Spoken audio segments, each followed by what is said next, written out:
Habang ako'y naglalakad mga kabew ngayon, inapatid akong sapot. Yan nga pala, nasa maisan tayo. Ito yung napatid kong sapot. Then nakakonekta siya dito sa dahon ng malunggay na to. Dito. Then pagbukas ko, maliit pa nga lang. Tigre.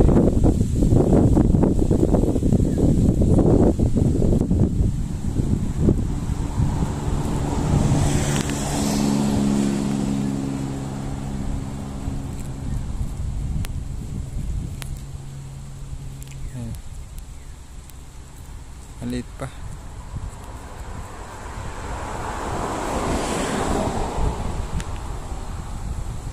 Ayan.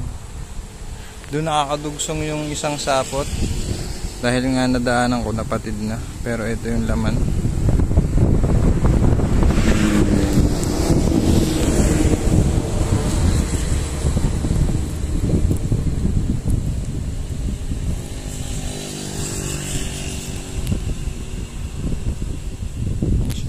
Hindi natin ito kukunin kaya hindi ko tinatanggal doon sa dahon.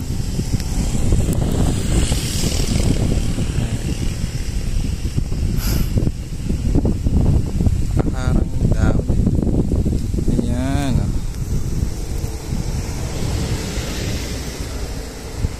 Parang butterfly ano, pero hindi. Tigre lang. Hindi natin yung kukunin, maliit pa eh.